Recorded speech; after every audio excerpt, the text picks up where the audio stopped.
Mes chers amis, j'aimerais vous accueillir pour ce moment ensemble. Pas toujours évident de vous accueillir dans ce grand bâtiment sans que vous ne soyez là. Ça fait tellement vide, tellement bizarre. Je serais tellement heureux de se revoir.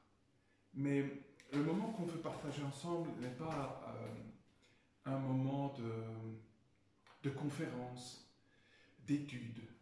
Il y a beaucoup plus qui doit se passer. Il y a vraiment une communion spirituelle. Je sais que le Seigneur est ici, mais c'est la capacité d'être chez vous, chez toi. Et c'est un rendez-vous avec lui. C'est un rendez-vous avec lui. Un moment où, on le dit souvent le dimanche, où on doit s'attendre à beaucoup. Attends-toi à beaucoup dans ce moment où, en Église, on est ensemble. J'aimerais vraiment nous accueillir en nous rappelant que l'invitation que Jésus nous adresse, la vie avec Jésus, ce que nous vivons au quotidien, dans parfois la banalité du quotidien, dans le confinement du quotidien, c'est tellement plus que ce que nous imaginons. Jésus ne nous propose pas seulement, en ce dimanche matin, de laver l'ardoise. Jésus n'est pas simplement là pour pardonner nos péchés, et il l'a fait, bien sûr, à la croix, mais l'offre de Jésus est tellement plus importante, plus globale. C'est la vie qu'il nous propose. Alors, là où tu es, chez toi, j'aimerais vraiment te souhaiter et prier pour que chacun d'entre nous, nous puissions nous ouvrir à toute la vie de Jésus. Ce matin, comme chaque matin, peut-être demain, les états d'âme, et souvent on parle de cela avec Laurence dans la journée, les états d'âme peuvent tellement fluctuer. Mais Jésus nous rejoint. Et son offre, c'est la paix, c'est la joie, c'est l'amour, c'est une vie d'abondance.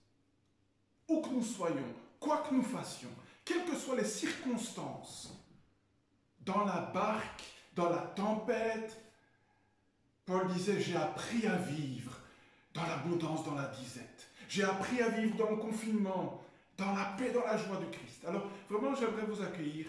Normalement, les musiciens, à cette heure-ci, seraient déjà en train de jouer.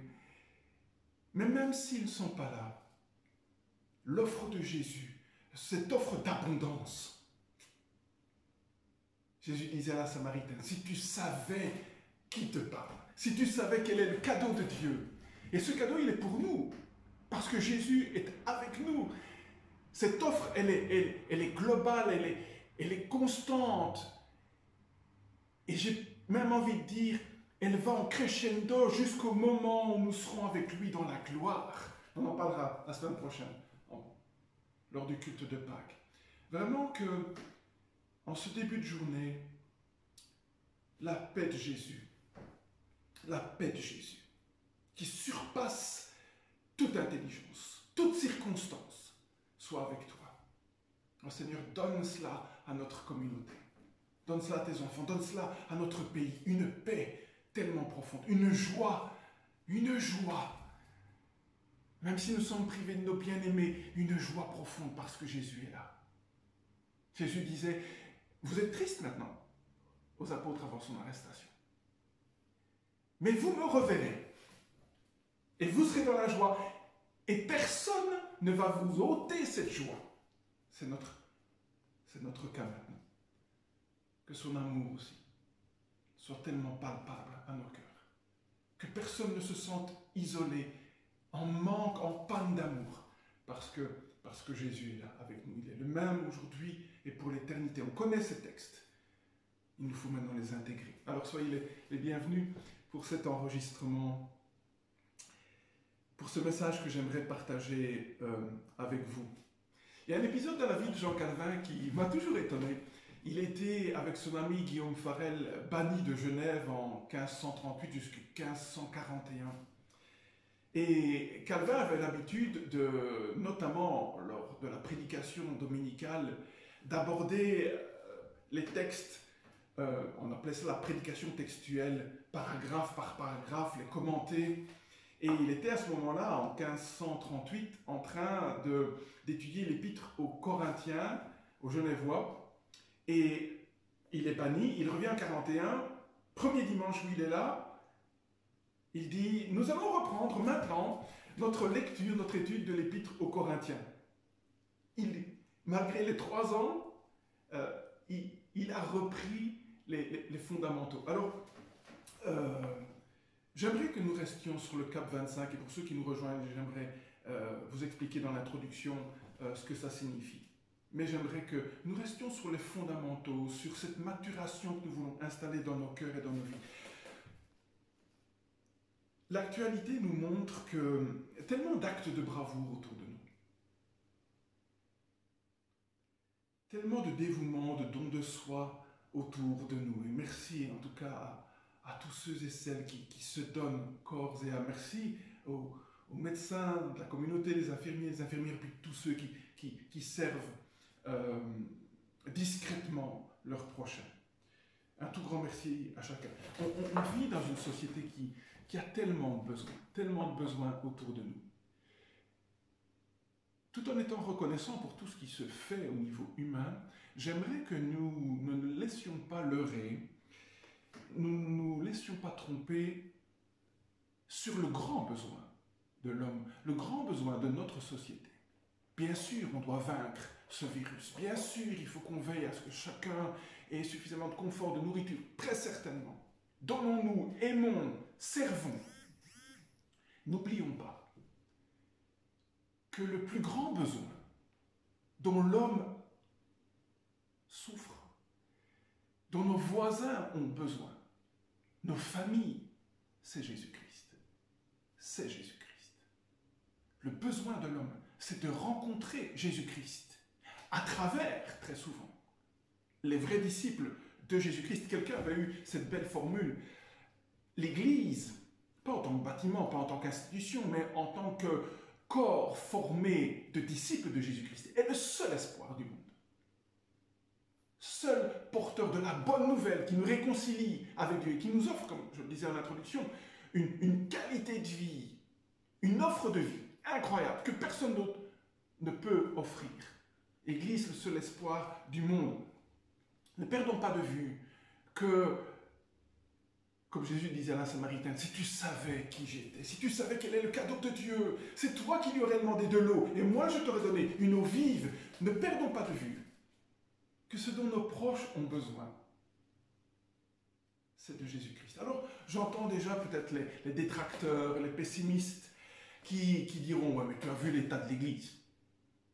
Qu'est-ce que nous pourrions vraiment offrir ?» Alors c'est vrai, je sais qu'il y a du pain sur la planche, qu'il y a des murailles à reconstruire, qu'il y a tellement de défis pour que l'Église redevienne pleinement l'Église. Ce qui me rassure, c'est que quand je lis le Nouveau Testament, je vois que le combat des apôtres était le même que le nôtre. L'apôtre Paul reste 2 ans à Corinthe et il souffre le fait qu'ils sont encore tellement enfants, tellement charnels. Il souffre de voir les chrétiens de Galatie peut-être risquer de se détourner. Il dit, mais je souffre les douleurs de l'enfantement jusqu'au moment où le Christ soit formé. C'était leur combat et c'est le nôtre aussi. Pour que l'Église, n'oublions pas tout ce qui se fait déjà. L'Église, c'est l'espoir du monde. Bien sûr, il y a des défis. Mais nous devons continuer. Nous devons vraiment continuer. C'était leur combat et c'est notre combat. Comment y parvenir? Comment est-ce qu'en tant qu'Église, en tant que disciples de Jésus-Christ, pouvons-nous parvenir à être une aide réelle pour le monde, pour ceux qui nous entourent? Vous savez, la vie de disciple, la vie à la suite de Jésus, il y a en fait 2 grandes composantes. On en a déjà parlé et j'aimerais reprendre cette idée. Pierre, à la fin de sa vie, écrit la seconde lettre, il dit, bon, je vous répète des choses et je prendrai soin qu'après mon départ, on puisse continuer à vous les rappeler. Alors même si pour certains, c'est de l'ordre du rappel, je crois que c'est important que ces choses, non seulement nous les connaissions, mais nous puissions aussi les intégrer. La vie chrétienne, elle repose sur deux ingrédients importants. La part de Dieu. la part de Dieu. Ne croyons pas que la vie chrétienne, nous la créons. C'est Dieu qui l'implante en nous, à la conversion. Pas juste qu'on adhère à une philosophie, à des dogmes. C'est le Christ qui vient vivre vraiment en nous. Nous ne produisons pas la vie de Dieu. Nous la recevons, la part de Dieu. Et Dieu sera toujours fidèle. Plus je lis l'Écriture, plus je me rends compte que le sujet majeur de louange, par exemple dans le livre des psaumes, c'est la fidélité de Dieu. Dieu est un Dieu tellement fidèle, totalement fidèle, malgré nos infidélités. Même s'il y a parfois des coups d'accélérateur dans l'action de Dieu, c'est pour ça qu'on prie pour ce qu'on appelle les réveils, des mouvements forts où nous sommes impactés par la vie de Dieu. Dieu sera fidèle. Dieu sera fidèle dans son engagement. Mais la deuxième composante, c'est la part de l'homme. La vie du disciple, elle nous engage, chacun individuellement. Oui, il y a des choses à faire. Nous ne créons pas la vie de Dieu, mais nous l'entretenons. Nous avons vraiment des choses à accomplir. Ce qui veut dire que nous pouvons nous concentrer, nous devons nous concentrer sur nos responsabilités. Dieu assumera toujours, tant et plus, sa part, sa responsabilité. Mais en tant que disciple de Jésus-Christ, nous avons vraiment à nous centrer sur nos responsabilités. Je crois qu'en tant qu'Église, en tant que disciple, on est exposé souvent à deux grands dangers. Hein, j'en ai déjà parlé, mais je le rappelle. L'Église peut parfois tellement butiner, un peu comme une abeille qui passe d'une fleur à l'autre. On fait un peu de ceci, on fait un peu de cela, un peu ce qui passe dans l'air du temps.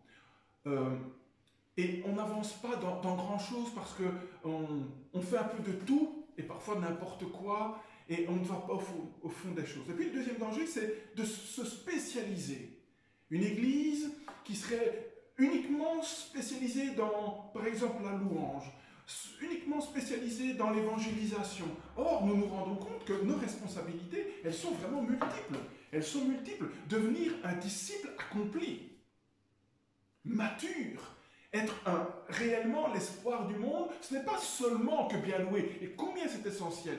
Jésus, dans ce texte de Jean 4, disait « Dieu cherche des adorateurs ». On doit grandir, très certainement. Mais devenir mature, ça recouvre un ensemble de choses. Un ensemble de connaissances, oui, certainement. Il y a des choses que je dois connaître. Il y a des savoir-faire, des savoir-être. Jésus disait, un disciple bien formé sera comme son maître. Donc, on est vraiment attentif au fait que devenir une église mature, cela nécessite toute une série de compétences. Et avec l'équipe pastorale, on s'est penché sur cette question. Et on a pu repérer au moins une douzaine de compétences tellement importantes qui, lorsqu'elles sont réunies, vont faire que l'Église, chaque chrétien, est vraiment mature, vraiment compétent. Un petit peu comme si l'Église, le chrétien était comme un diamant aux multiples facettes. On pourrait dire au moins une douzaine. Il n'y en a pas une qui est plus importante que l'autre. Si nous voulons être l'espoir du monde, si nous voulons remplir la fonction que le Seigneur veut nous voir accomplir en tant que disciples, il faut vraiment que sur tous ces fronts, toutes ces compétences, nous puissions grandir. Le Seigneur nous a vraiment interpellés, et c'est pour ça qu'on a appelé ce projet le Cap 25. L'idée, au début de fin 2019-2020, le Seigneur m'interpellait vraiment sur la question du temps. Dieu travaille avec nous dans le temps. Et nous ne pouvons pas passer notre temps juste à butiner, à passer d'un séminaire à l'autre. Il nous faut vraiment travailler avec le temps.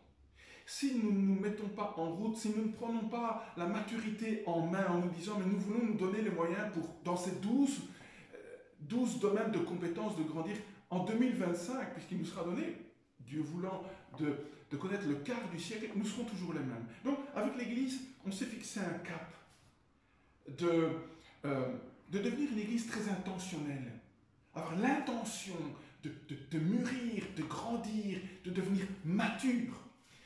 C'est notre appel. Pour l'instant, On n'a pas l'occasion de voir notre petit-fils, on le voit juste par vidéo. Et en quelques semaines, il va avoir bientôt 1 an, c'est beau de voir combien il grandit, il mûrit. Les choses s'installent dans sa vie, il commence à se lever, il va bientôt marcher. Et nous devons être vraiment comme ça. Donc on ne peut pas rester les mêmes. Il faut qu'en 2025, l'impact, et bien sûr déjà dans les années qui sont devant nous, mais nous ne pouvons pas rester les mêmes. Il faut que l'Église devienne tellement compétente. Alors, pour revenir là où on en était quand on ne s'est plus vu, on est dans notre 4e compétence qu'on va revoir comme ça chaque année dans ce cycle. On a vu que quand le Christ vient en nous, la première capacité qu'il développe en nous, c'est la capacité relationnelle. Il nous donne de grandes compétences relationnelles. Réécoutez ça sur le site. Je résume peut-être juste en quelques mots. Chose inouïe. Le chrétien, le disciple de Jésus-Christ, a cette capacité de communiquer avec le Dieu de l'univers, le maître de l'univers, le Dieu des galaxies, le Dieu de l'invisible, le Dieu qui est présent. Je ne suis pas perdu dans l'univers, je ne suis pas simplement confiné chez moi. J'ai accès à la présence de Dieu. Si tu regardes bien le Nouveau Testament, la conséquence majeure de l'œuvre de Jésus, ce qui revient pratiquement dans chaque épître, c'est la liberté d'un chemin nouveau dans la communion avec Dieu. Nous pouvons nous approcher de Dieu. On a une telle compétence, une telle capacité. On n'est pas simplement en train de se parler les uns aux autres. Nous sommes reçus chez le Maître de l'univers, chez notre Père, chez notre époux. On est les bienvenus. L'auteur de l'Épître aux Hébreux dit, on peut le faire avec assurance, avec détermination. Le chemin est... Donc, je dois grandir, je dois mûrir, je dois devenir un expert. Il y a tellement de séries experts un peu partout sur la planète. L'Église doit être un endroit rempli d'experts en relation avec Dieu. Où est-ce que nous en sommes? Où est-ce que nous en sommes?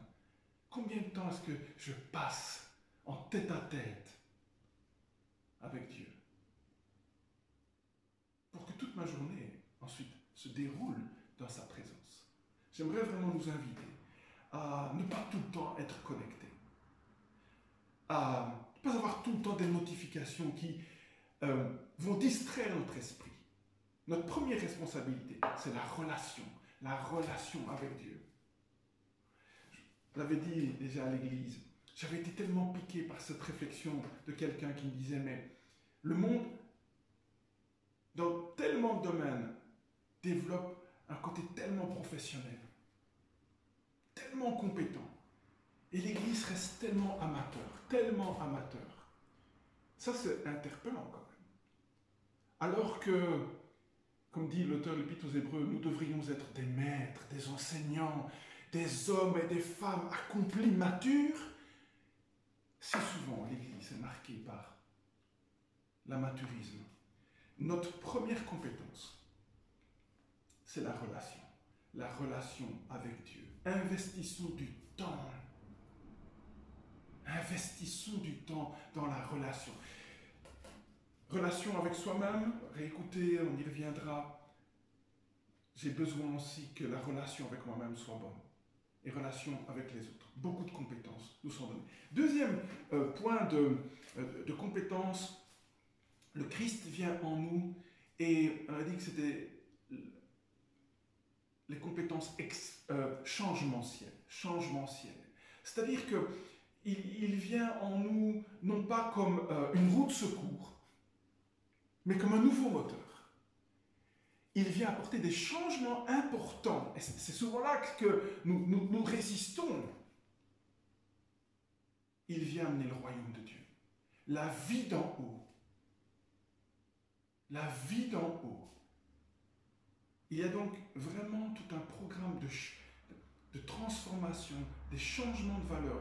On a dit que le plus important, c'est qu'il amène les choses éternelles en nous. Et donc les choses temporelles, temporaires, juste d'ici-bas, les choses d'en bas vont perdre leur emprise et les choses éternelles vont s'installer. Donc il y a là toute une compétence nouvelle. On nous avait tellement appris, Pierre dit, qu'il nous faut changer la vaine manière de vivre héritée de nos pères. Une vie déraisonnable, qui nous faisait croire que seules les choses d'en bas comptaient, seule ma carrière d'en bas comptait, seule ma notoriété, mes biens. Et Jésus vient en disant, mais non,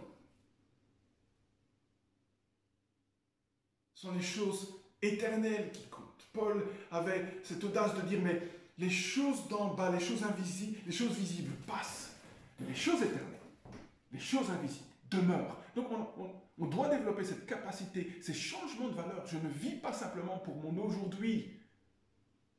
Je ne peux pas accepter la philosophie du monde qui dit mangeons, buvons. C'est pour ça que les gens ont rempli leur caddie.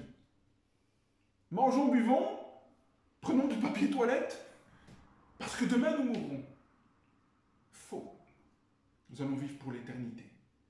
Et tout ce que nous aurons fait d'éternel va nous suivre dans le royaume. Deuxième compétence. Troisième compétence qu'on a développée ensemble, moi je prends le temps de les rappeler de toute façon, on est chez nous. Compétence, je l'appelais exponentielle, avec le C de ciel. Qu'est-ce que je voulais dire? C'est que lorsque le Christ vient en nous, il nous donne la capacité de grandir de manière exponentielle. C'est vraiment possible. Et on voit cette réalité aussi dans les paroles de Jésus, dans les épîtres. À celui qui peut vous garder de toute chute, qui peut vous rendre vraiment semblable à Jésus. Il installe en nous, on a parlé des disciplines spirituelles, une hygiène de vie, un style de vie qui peut nous rendre capables d'une grande croissance. Et ne nous étonnons pas de voir des jeunes dans la foi, ce n'est pas une question d'âge, des nouveaux chrétiens, qui, parce qu'ils installent les fondamentaux de la vie chrétienne, temps de relation avec Dieu, lecture de la parole, temps de solitude, jeûne, prière, vie de communauté, adoration, évangélisation, plein de choses comme ça. Hein, les disciplines, on a appelé comme ça dans l'histoire de l'Église, les disciplines, les bienfaits, les moyens de grâce qui nous sont donnés. Cela va nous faire vraiment grandir. L'invitation était donc faite à privilégier ce style de vie. Être chrétien, ce n'est pas juste changer notre dimanche matin. On se rend compte que, en bougeant un peu le dimanche matin en boulangerie, on voit que nos concitoyens ont beaucoup d'habitudes le dimanche matin. Faire du vélo, laver leur voiture. Le chrétien, ce n'est pas juste celui qui a une autre habitude le dimanche matin, lui, il va à l'église. Il y a tout un style de vie qui vient nous impacter. Et dans la mesure où je laisse ces choses imprégner ma personnalité, il y a une croissance vraiment exponentielle. Et nous devons devenir matures. Bien sûr, il y a la progression. Jean est tellement sensible à ça, dans sa première épître, il dit « Je vous écris, petit enfant. Je vous écris, jeunes gens. Je vous écris, père et mère. » Parce qu'il y a une progression. L'occasion nous est vraiment donnée pour le moment de mettre les bouchées doubles pour grandir très très rapidement. Nous n'étonnons pas de voir des nouveaux chrétiens parce qu'ils vont installer ça dans leur vie, grandir très très vite. Et parfois de voir qu'une partie de l'Église, et parfois des personnes qui sont chrétiens depuis si longtemps, parce qu'ils n'ont pas installé cette hygiène de vie, ne grandissent pas. Et ça c'est terrible, c'est terrible. Et puis notre quatrième compétence, et on en est là maintenant, la compétence on appelait identitaire. Quand Jésus vient en nous, quand le royaume de Dieu s'est approché de nous, c'était quand même le cœur de la prédication de Jésus, changé, parce que le royaume de Dieu s'est approché de vous. C'est quand même incroyable de se dire, la présence de Dieu, ce Dieu suprêmement intelligent, parfait, extraordinaire, s'est approché de nous. Plus que cela, la Bible dit qu'il vient vivre en nous, il vient changer notre identité. Donc, on a aussi besoin de développer une grande compétence identitaire. Non pas pour devenir des gens vaniteux, orgueilleux. Jésus n'était pas comme ça. On s'approchait de Jésus parce qu'il avait une personnalité, une identité tellement incroyable, tellement belle. Frappant de voir dans un texte comme Jean 13 où la troupe qui vient arrêter Jésus est déjà presque en route, on peut l'entendre, il est là en train de manger avec les apôtres. Il va laver les pieds. Il y a ce petit verset très très étonnant qui lui dit, Jésus, sachant l'heure qu'il était, il veut les aimer à l'extrême, sachant d'où il venait et où il allait. C'est étonnant de dire, bon voilà, c'est pas vraiment important à ce moment-là, explique-nous ce qui va se passer avec le lavement des pieds, mais je trouve ça vraiment tellement important parce que cela nous rappelle l'identité, la certitude de l'identité que Jésus avait. Il savait d'où il venait. Il savait où il allait. Il savait qui il était pour le Père. Ce qu'il était en lui-même et pour le Père. Nous avons aussi besoin de grandir dans notre identité. C'est pourquoi, donc, j'aimerais ce matin rappeler certaines choses et dans les semaines qui viennent aller un peu plus loin. Quatrième compétence, notre potentiel identitaire. Notre potentiel identitaire.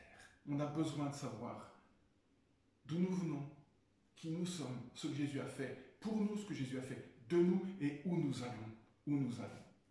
J'aimerais lire avec vous pour commencer ce moment de réflexion sur l'identité, lire avec vous un texte dans l'évangile de Jean au chapitre 15 et nous allons lire les 12 premiers versets. Alors je vous laisse prendre le texte, votre smartphone ou votre Bible, et pendant que vous prenez votre Bible, j'aimerais vraiment vous encourager à prendre beaucoup de temps dans la parole. Tous les jours. Je sais que je le répète souvent. Ce n'est pas encore un signe de sénilité, mais le Seigneur attire tellement mon attention sur ce domaine. Nous avons besoin d'être des hommes et des femmes de la parole.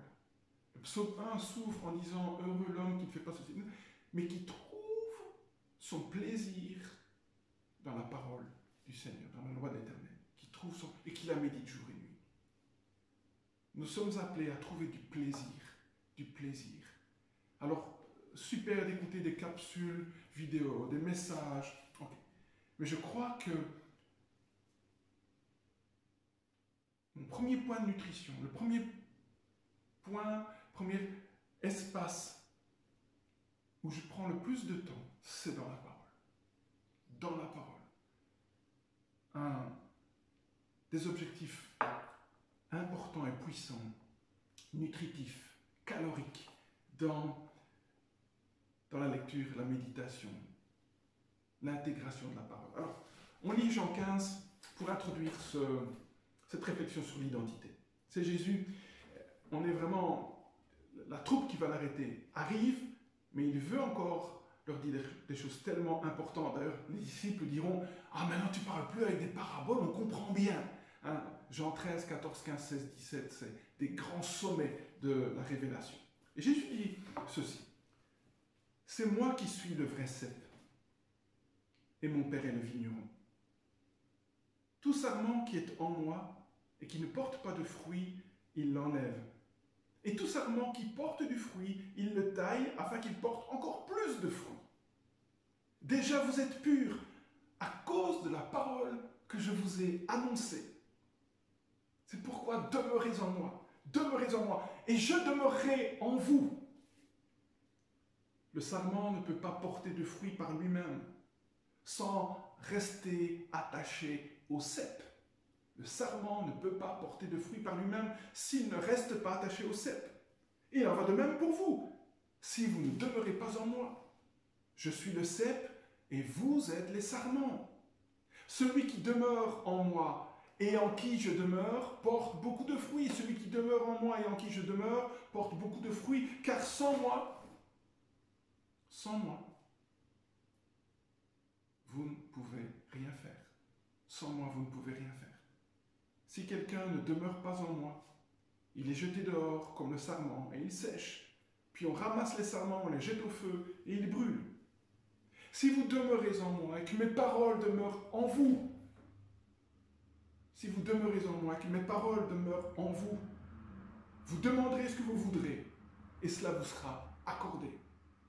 Ce qui manifeste la gloire de mon Père, c'est que vous portiez beaucoup de fruits. Vous serez alors vraiment mes disciples. Tout comme le Père m'a aimé, moi aussi, dit Jésus. Je vous ai aimé. Sache-le là où tu es. Le Père m'a aimé. Le Père vous aime. Et moi, je vous aime. C'est pourquoi demeurez dans mon amour. Demeurez dans mon amour. Demeurez dans mon amour. Soyez fondés dans son amour. Soyez fondés dans son amour. J'écoutais un beau message sur l'amour de Dieu à partir de l'évangile de Jean. À partir de cette expression, le disciple que Jésus aimait. Plein de bonnes choses. L'auteur, le prédicateur a juste oublié de dire ceci, ça me paraît fondamental. Dans la littérature de l'Antiquité, on utilisait cette expression-là quand on ne se nommait pas, mais on disait celui qui, le disciple que Jésus aimait, c'était pour que le lecteur s'identifie. Que tu deviennes Jean. Que tu comprennes que tu es le disciple que Jésus aimait. C'est pourquoi Jésus nous dit, demeure dans mon amour. Si vous gardez mes commandements, vous demeurez dans mon amour. De même que j'ai gardé les commandements de mon Père et que je demeure dans son amour. Je vous ai dit cela afin que ma joie demeure en vous et que votre joie soit complète. Voici mon commandement. Aimez-vous les uns les autres comme je vous ai aimé.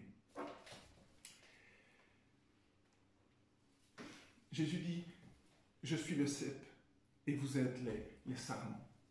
On a déjà abordé ce texte plusieurs fois dans la communauté, mais j'aimerais nous rendre tellement conscients des implications incroyables. Plus je médite ce texte, plus je me dis, mais c'est incroyable, les implications phénoménales de cette petite et simple image du cep et du sarment. Elle souligne, pied de vigne et le sarment, très simplement, la merveille de notre union, de notre symbiose, de notre union organique, spirituelle, notre communion avec Jésus. Bien sûr, Jésus enseigne le fonctionnement de la vie chrétienne, comment ça va fonctionner après son départ. Mais je crois que ce texte nous dit tellement aussi sur notre identité, le cep et les sarments. Il y a une seule entité, une union vitale, intime. Il n'y a plus de distance. Il n'y a plus de distance entre le cep et les sarments, ils forment un. La vie de Jésus, la sève de Jésus, toute sa vie, cette vie de l'esprit, elle est nôtre. Et c'est ça qui façonne notre identité. Il répand sa vie en nous. Et cette petite illustration, alors que les disciples sont affligés, attristés, mais quelle merveille, quel privilège de savoir leur position et notre position.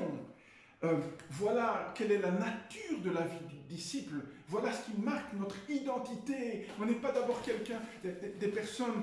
Bien sûr, nous croyons certaines vérités. Bien sûr, on a un style de vie. Mais c'est beaucoup plus que ça, la vie de Jésus. Cep et sarment. Une union. La même vie. Ce qui veut dire qu'il n'y a pas de fécondité en dehors de Jésus. Livrés à nous-mêmes, nous ne pouvons rien faire. Il le dit, on serait comme des rameaux desséchés. Mais quand tu viens à Jésus, cette vie est en toi et elle te donne de l'identité, elle donne du fruit. Quel coup porter à la fierté de nos efforts. Comme si nous étions capables, par notre propre intelligence, notre propre énergie, de concevoir des choses qui vont durer éternellement. Jésus dit non. On peut faire des choses. Mais celles qui sont mentionnées ici, les fruits qui vont glorifier le Père, qui vont demeurer pour l'éternité, c'est celles qui découlent de cette symbiose, de cette intimité, de cette vie. Notre rôle est de demeurer attaché à lui. C'est ça qui donne mon identité, c'est ça qui donne du sens à ma vie, où que je sois, quand sa vie coule en moi. Ce que je vais m'efforcer de partager tout au long de ce chapitre est tout compte fait assez simple. Et je reprends les choses que j'ai dites en introduction dans d'autres messages sur le sujet. Cette question de notre union à Jésus, de notre être en lui,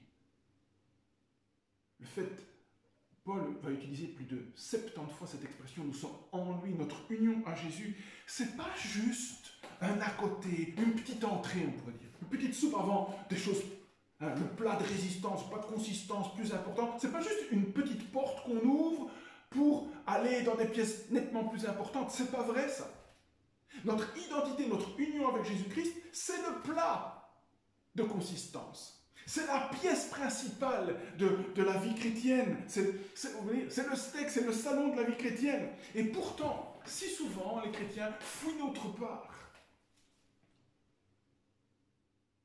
Cherchons à donner du sens à notre identité tellement autre part. Si souvent, on peut constater que le poids de notre temps, là où nous investissons le plus de temps, nous porte à croire que notre identité dépend de ce que nous accomplissons.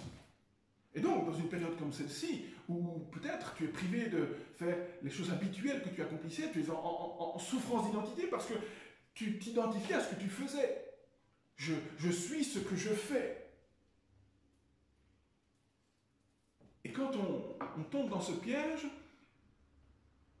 on en arrive à oublier que ce que je suis avant tout, c'est un enfant de Dieu. Et Jean dit, mais nous le sommes. Nous avons été adoptés. Et trop souvent, on dépend de nos activités, de nos échecs, de la réussite populaire ou impopulaire pour nous donner de l'identité. Mais quand je le fais, quand je tombe dans ce piège, je suis aussi fragile qu'un ballon de baudruche. C'est ma réussite, ma popularité qui me dit qui je suis. Quand c'est le cas, alors mon ego enfle, et quand ce n'est pas le cas, j'implose. Cela ne se produirait pas si je me considérais vraiment comme un enfant de Dieu. Et ce n'est pas juste une question d'équilibre mental. Lorsque le chrétien se définit autrement qu'en Jésus-Christ, j'ai envie de dire, c'est comme si je polluais l'air. Quand mon identité dépend de ma réussite, je peux devenir si souvent vaniteux, orgueilleux, et quand mon identité est impactée par l'échec, le fait de devenir impopulaire, je peux si souvent devenir amer et apathique.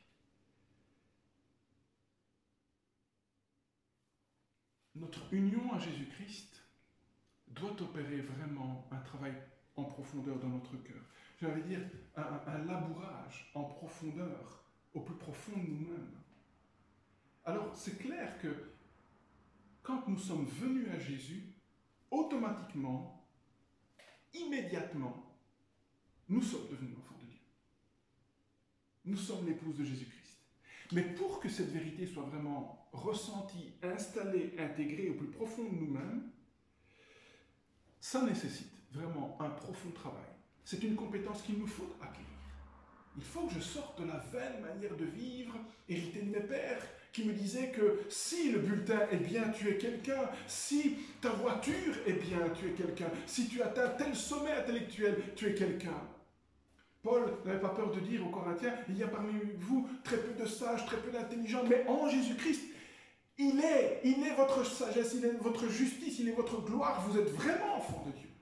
On a besoin de développer cette vitalité, et ça prend du temps. Et ça prend du temps. On a pris tellement d'habitudes. On a été comme programmés. Je vois parfois des adultes, des hommes, des femmes, 50 ans, 60 ans, qui restent encore tellement tributaires de paroles prononcées par le père, par leur mère, qui peuvent s'effondrer en se souvenant que le père avait touché l'identité. Oh, combien on a besoin de réaliser qu'en étant greffés sur le cep de vigne, nous sommes vraiment devenus enfants de Dieu. Et Paul va même plus loin. Il dit maintenant nous ne connaissons plus personne selon la chair. Il n'y a plus ni homme ni femme, ni juif, ni grec, ni esclave, ni libre. Pas évident de vivre tout ça dans l'église locale. Parce que nous sommes tous devenus enfants de Dieu en Jésus-Christ. Glorifiés, en route vers la gloire céleste.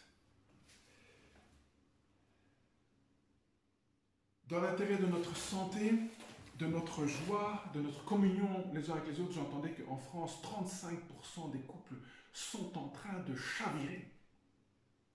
Parce qu'ils sont confinés, parce qu'ils n'arrivent plus à vivre ensemble. Problème d'identité. Pour notre santé mentale, pour notre joie, pour notre communion avec les autres. On doit vraiment lutter contre cette idée qui nous ferait croire que nous avons une identité plus importante, des aptitudes plus importantes en dehors de Jésus. C'est faux. Il est le sommet de notre vie. C'est son regard. Peut-être tu as connu des regards qui t'ont tué, des paroles qui t'ont tellement blessé. Quand tu t'en souviens, tu te sens encore tellement touché, tellement blessé. Toi, le disciple que Jésus aimait, toi, le disciple que Jésus aime, toi qui peux s'appuyer sur la poitrine de Jésus, c'est pour ça que j'en dis cela.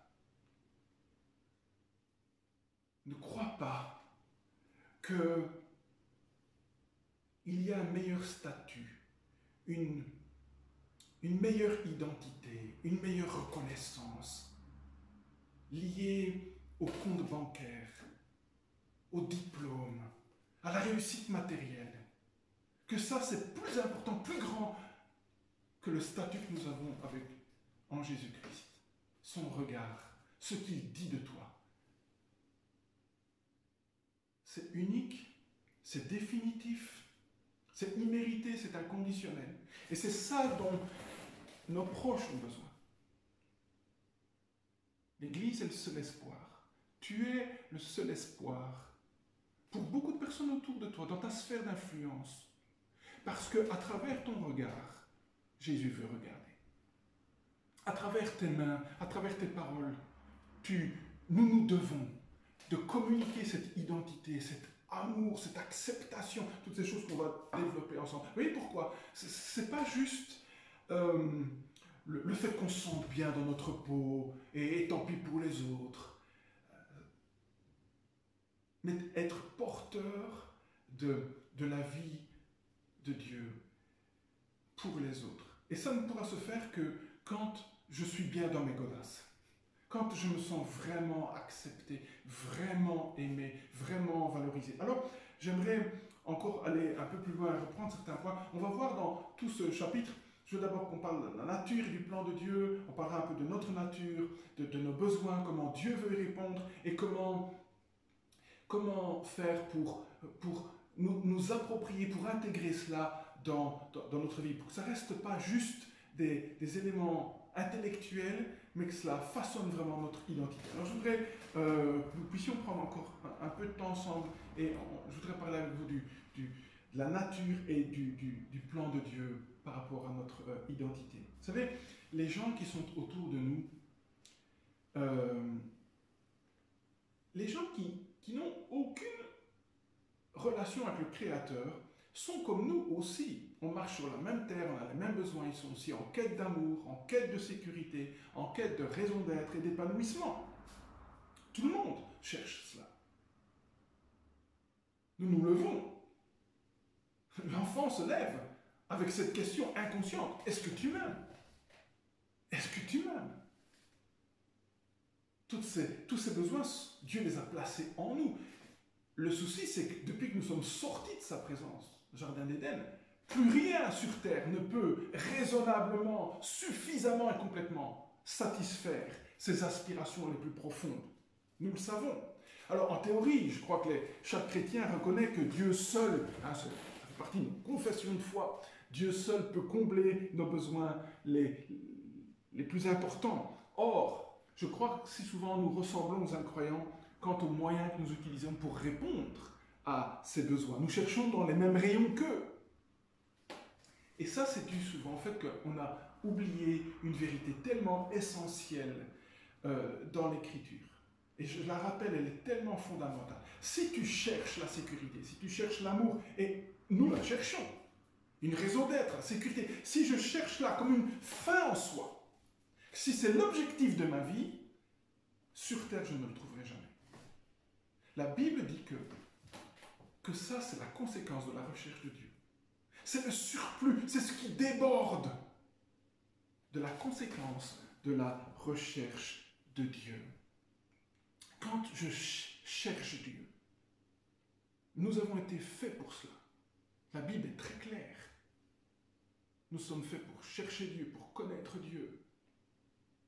La conséquence, le surplus, ce qui va découler de ma recherche de Dieu, c'est pour ça que Moïse disait, fais-moi, je veux te connaître, Seigneur. Ça doit être notre prière, fais-moi connaître tes voies.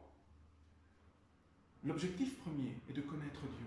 Et quand je cherche Dieu, Jésus utilise pas mal de paraboles qui vont dans ce sens-là. Il faut qu'il ait le trésor dans le champ. Il faut que je le cherche lui. Il est cette perle de grand prix. Il faut que je vende tout, nous dit cette parabole, pour que je le cherche lui.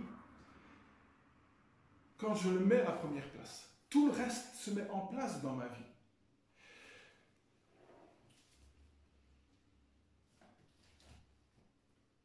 Dans notre recherche de croissance, souvent nous oublions des vérités fondamentales. Et la première, liée à l'identité, pas seulement à l'identité, c'est que elle touche la nature de Dieu. Quand il est question de l'identité, je dois d'abord regarder à la nature de Dieu. Qui est-il? C'est dans ce sol-là, ce sol sacré, que je dois vraiment enraciner ma vie de disciple. Quelle est la nature de Dieu? C'est l'essence de Dieu, c'est la nature, c'est l'être de Dieu qui détermine toute autre chose. La Bible dit qu'au départ, il n'y avait rien. Que Dieu. Et Dieu ne s'ennuyait pas, il était là dans une triunité parfaite, harmonieuse, glorieuse, tellement un amour total. Et je l'ai déjà dit plusieurs fois à la communauté, Dieu s'est proposé d'élargir cet espace à travers cette petite création qui me paraît gigantesque, mais pour Dieu qui est si petit, Dieu dit, élargissons, fils, je vais te donner une épouse, on va te donner un peuple d'hommes et de femmes qui vont croire en toi, qui vont avoir une relation tellement forte. Ce qui veut dire que notre existence, elle découle de la nature, de l'être de Dieu. Ce que nous sommes découle de l'être de Dieu, de la nature de Dieu. Dans l'Écriture, Dieu s'est fait connaître. Dieu nous révèle sa nature. La nature de sa personne, de sa puissance et de sa perfection. Au niveau de sa personne, Dieu nous dit pas mal de choses. Il est créateur, il est indépendant, il est infini, il est éternel. Au niveau de sa puissance, Dieu dira qu'il est omnipotent, il peut toutes choses, il est omniscient, il sait tout, il est omniprésent, il est partout. Au niveau de ses perfections, ce qu'on appelle en théologie les attributs de Dieu, Dieu révèle aussi sa nature. Il parlera cette perfection de sainteté, de justice, de fidélité, d'amour et de bonté. J'ai besoin d'ancrer mon identité dans la connaissance de la personne de Dieu, et particulièrement ses attributs, et plus particulièrement, j'ai besoin de fonder mon identité dans la connaissance de son amour et de sa bonté, pour que ma vie puisse se reposer sur ses attributs. Jean a cette affirmation, Dieu est amour. Dans sa nature, dans son être, c'est pas que Dieu peut éprouver de l'amour, que Dieu peut régulièrement agir avec amour. La nature même de Dieu est amour. Dans sa nature, Dieu est donateur d'amour. Depuis le commencement, Dieu ne fait que donner, même si l'homme si souvent a refusé les bienfaits de Dieu. L'essence même de Dieu, c'est son amour. L'essence de l'amour, c'est de donner, de rechercher le bien suprême de l'objet de cet amour. Le verset le plus connu de l'Écriture, c'est Jean 3,16. Dieu a tant aimé le monde qu'il a donné. C'est étroitement lié. Dans l'essence même de l'amour, il y a le don. Dieu a donné. Dans chapitre 5 d'Éphésiens, Paul va tirer des implications de la bonne nouvelle et il dira pour le couple, Marie, aimez vos femmes comme Christ aimait l'Église, il s'est donné lui-même. Si nous voulons comprendre ce que Dieu a fait pour nous, nous devons vraiment croire que tout ce qu'il fait, tout ce qu'il donne, procède de son amour. Quand Dieu agit, quand Dieu conçoit, quand Dieu intervient, c'est toujours dans son amour. Quand Dieu aime, il est lui-même. 1 Jean 4,8 nous dit « Celui qui n'aime pas n'a pas connu Dieu parce que Dieu est amour ». Le grand projet de salut que l'Écriture nous dévoile, qui nous dépasse, qui dépasse notre temps, puisque la Bible dit « Avant la fondation du monde, Dieu avait conçu ce plan de salut. Dieu t'avait voulu. » Ce qui a motivé le plan de salut, c'est l'amour. Paul dira même que ce qui va conduire l'histoire éternelle avec Dieu, ça restera toujours l'amour. Dieu va vouloir démontrer pendant l'éternité au peuple racheté, à l'épouse de Jésus-Christ, aux anges, l'infinie richesse de sa grâce par la bonté qu'il a manifestée en Jésus-Christ. Pendant l'éternité, nous allons pouvoir découvrir jusqu'au bout des temps la grandeur, l'infinie richesse de son amour. Dieu veut à jamais user de bonté envers nous et faire notre joie. Dieu agit toujours dans notre intérêt, toujours dans notre intérêt. Il a pris l'initiative de nous racheter par amour pour nous. Et il nous comble de ses bienfaits. C'est ça qu'il disait à la Samaritaine. Si tu savais qui je suis, si tu savais que cette eau vive va combler ta vie. Paul ouvre Éphésiens en disant « Le Père nous a bénis de toutes les bénédictions spirituelles en Jésus-Christ. » Dieu est à l'origine de tout ce qui est beau. Quand il crée chaque jour, Dieu s'exclame avec les anges. Mais que c'est beau! Mais que c'est beau! Il conclut mais ça c'est très bon. Ce que Dieu fait est parfait. Ses projets pour nous, même si nous vivons dans un monde qui était marqué par la déchéance, par la rébellion, on en parlera plus tard. Les projets de Dieu, ce que Dieu fait est toujours incroyable.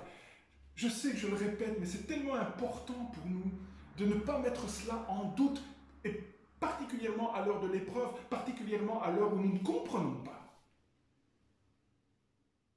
Dieu imprime sa vie dans nos vies, Dieu imprime sa bonté. Vous savez, dans l'Écriture, pour décrire le type de relation que Dieu veut avec nous,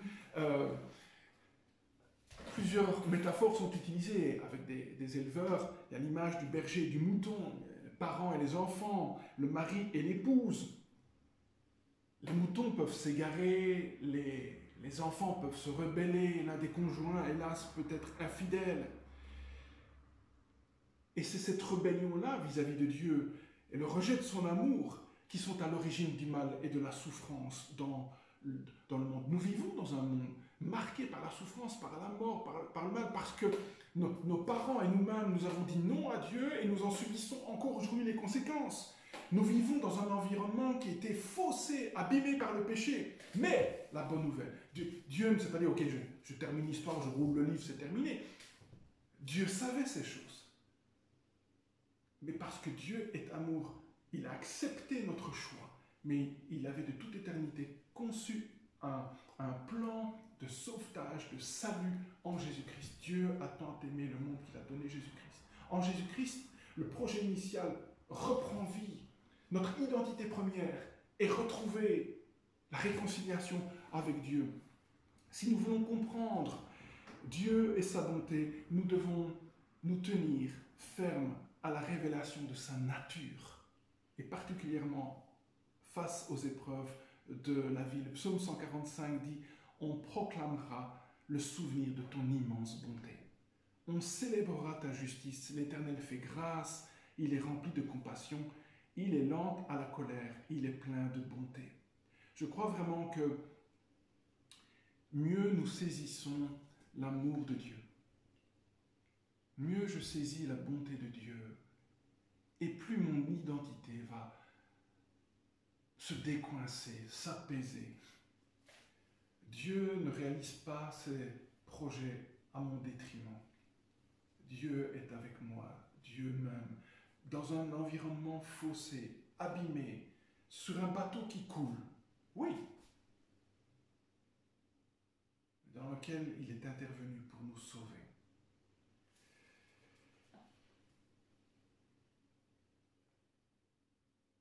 Nous reposer en Dieu, reposer notre identité en lui, va nous donner tellement d'assurance. Mieux je saisis sa bonté, mieux je vais réaliser que sa volonté est bonne pour ma vie. Et que l'obéissance, qui dans l'Écriture n'est jamais un acte servile, mais qui est la manifestation, la conséquence de mon amour, je vais comprendre que réagir comme cela m'épanouit, cela me réjouit, que la désobéissance, elle me frustre, elle m'attriste. Il y a plus de souffrance dans la désobéissance que dans la fidélité. Tout ce que Dieu me demande, tout ce que Dieu dit de moi, tout l'appel qu'il y a sur nos vies, tout cela c'est bon. Et quand Dieu me dit non, c'est parce que c'est nuisible. Ça c'est la santé de mon identité. Bien, peut-être encore juste un élément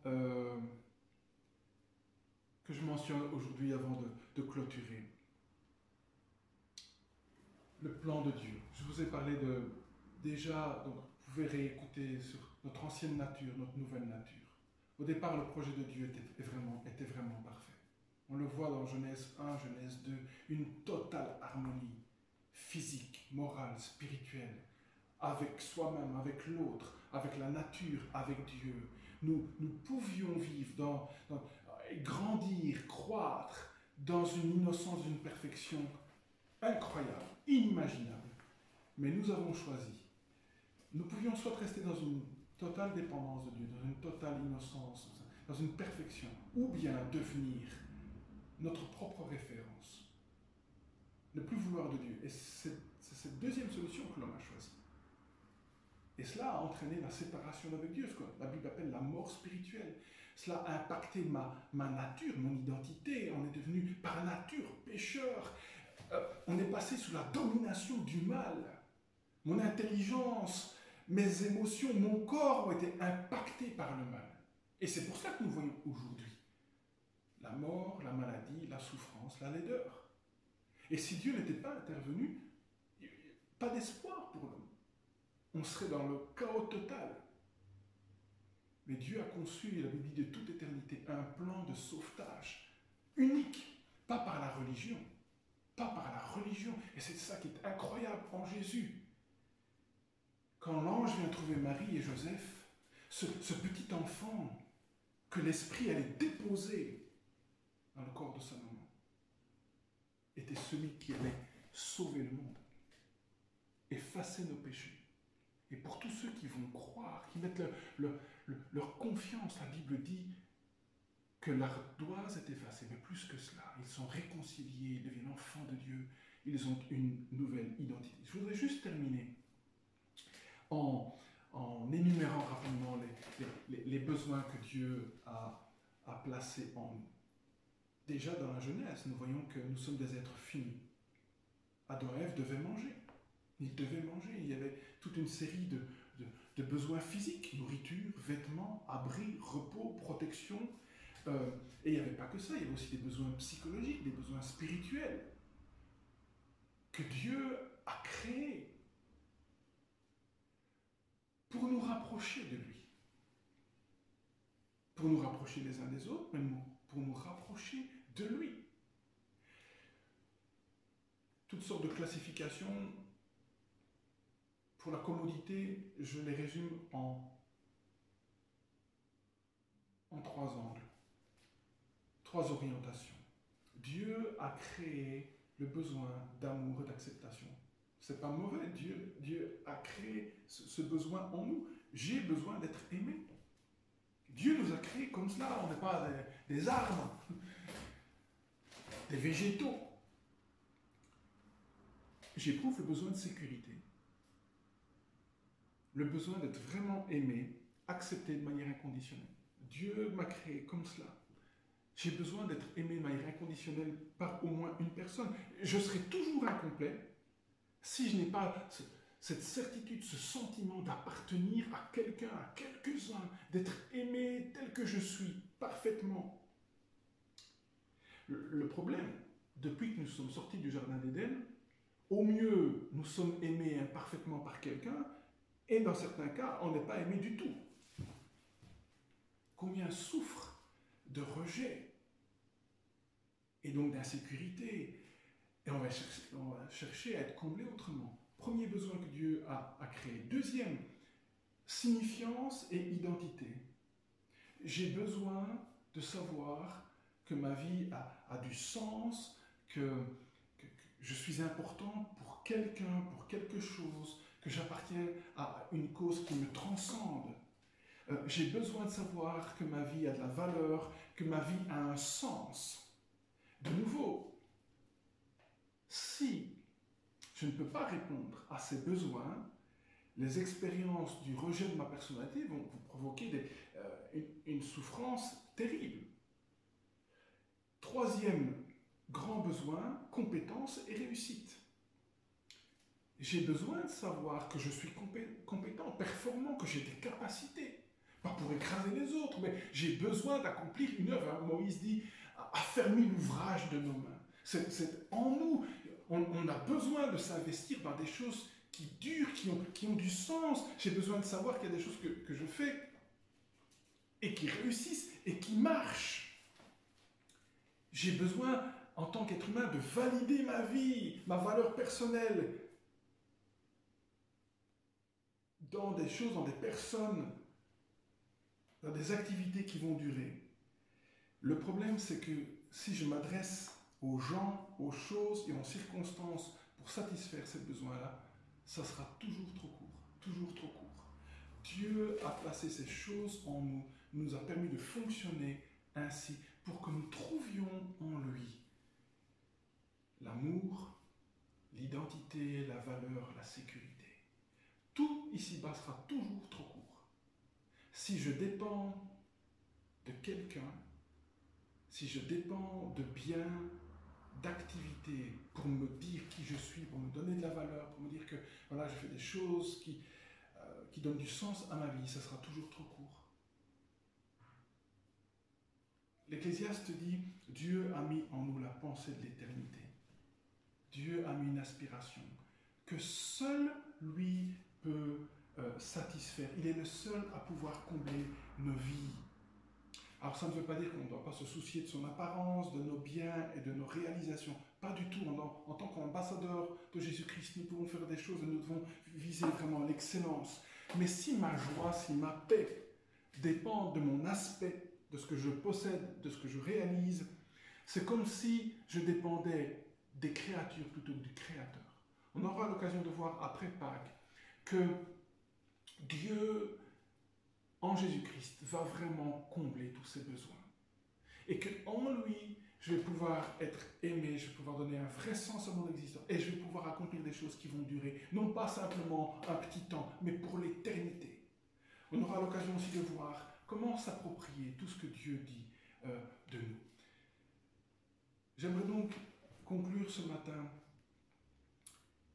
en nous lançant le défi de quitter l'immaturité, de quitter, Frère Paul dit, quand j'étais enfant, je raisonnais comme un enfant.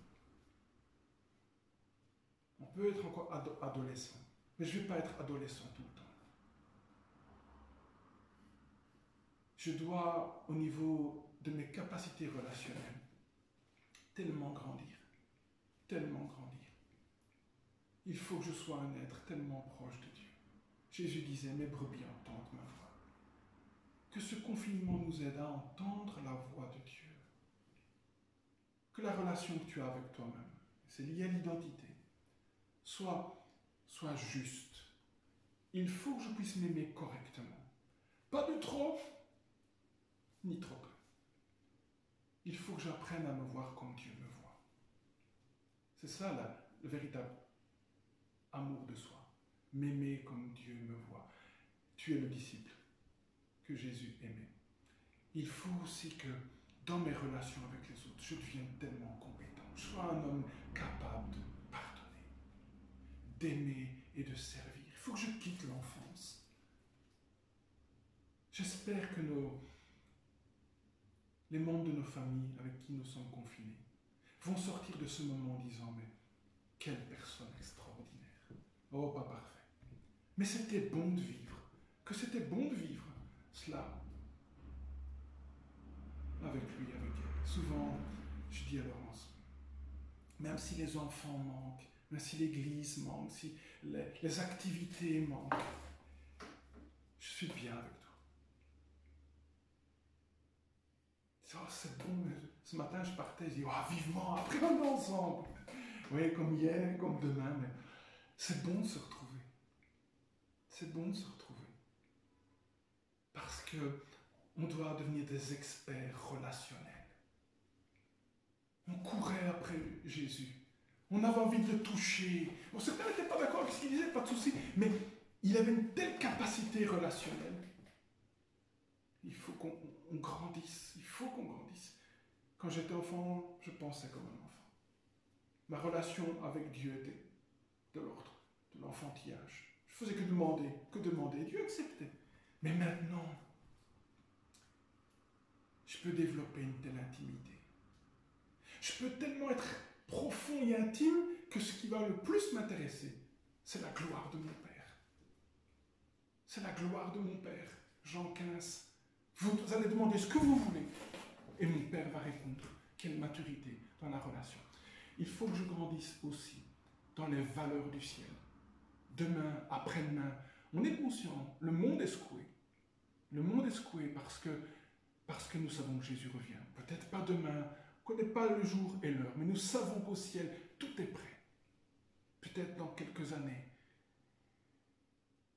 Il ne faudrait pas qu'on arrive au ciel avec un décalage incroyable de notre style de vie. Pierre entrevoit cette possibilité et il dit, mais afin, Pierre et Jean, que la porte nous soit largement ouverte. Sous-entendu qu'on peut ouvrir une porte timidement et pas très joyeusement. Jean dit, afin que, quand il revient, nous n'ayons pas honte. N'aie pas peur d'intégrer les valeurs d'en haut dans ta vie, les valeurs éternelles.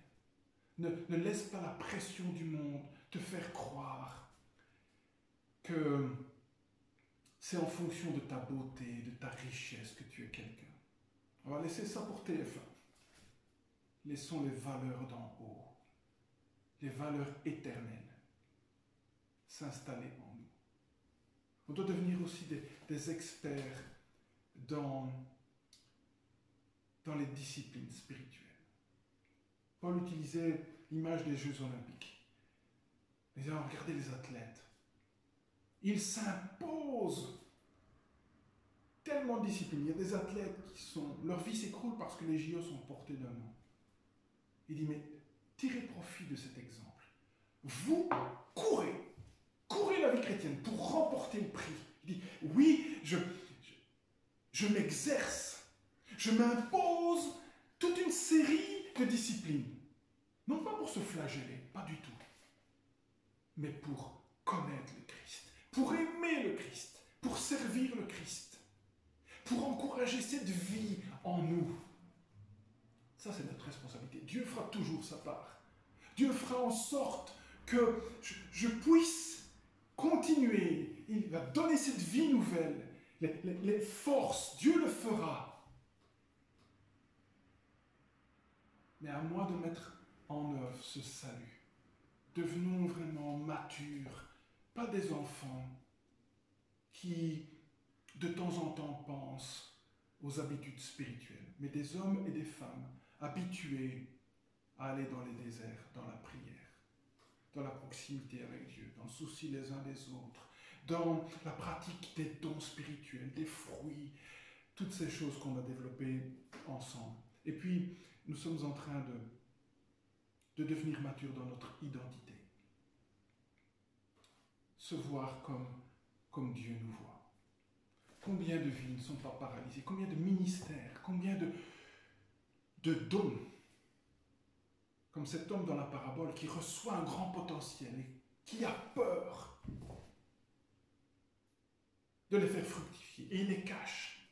Combien parfois l'Église a peur d'être l'Église, se confine à l'intérieur, et il faut que ces moments nous changent pour que nous soyons espoir pour le monde. Mais pour cela, j'ai besoin de savoir qui je suis, de savoir le potentiel que le Christ a placé en moi, ce trésor.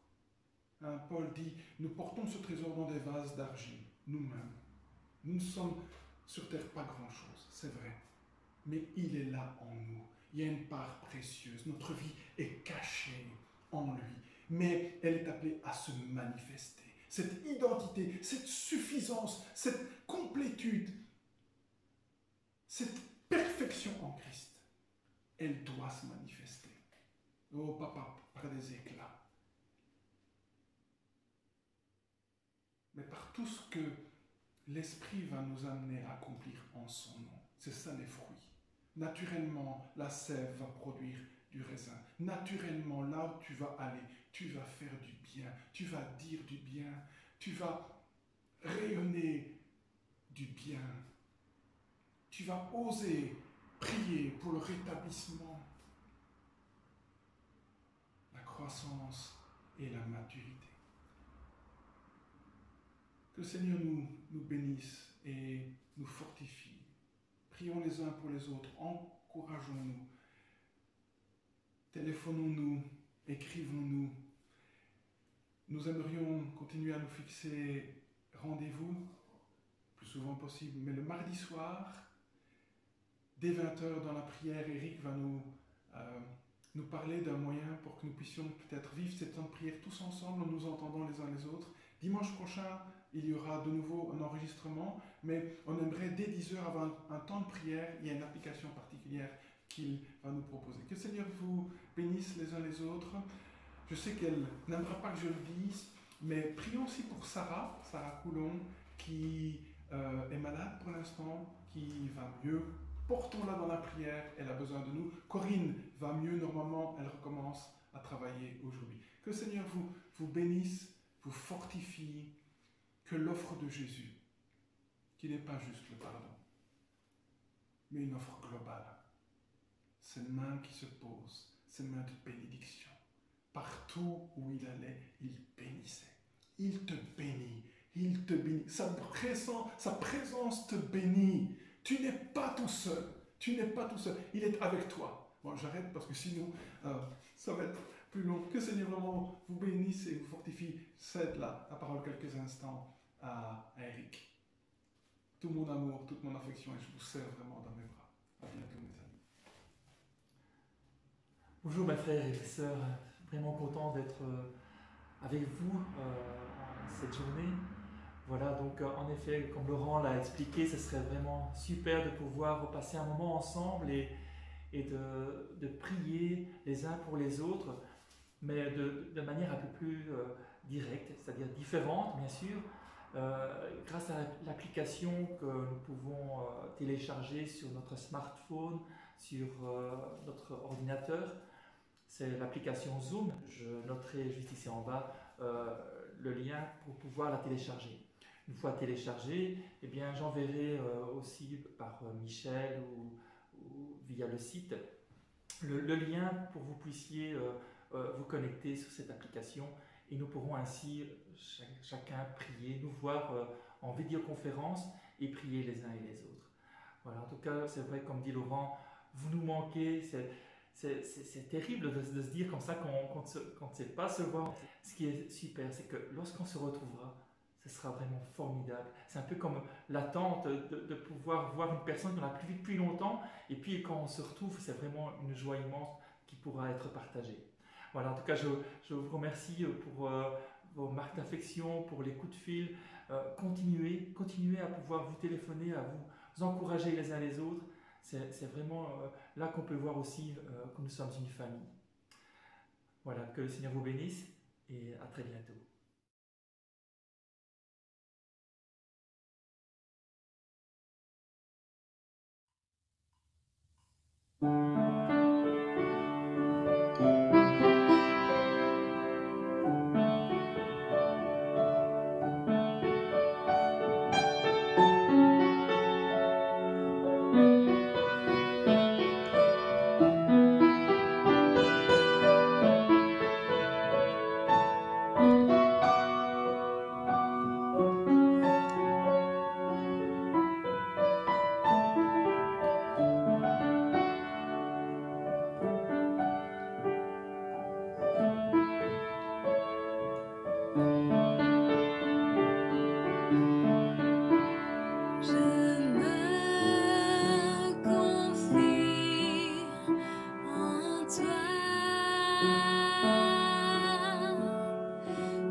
Je sais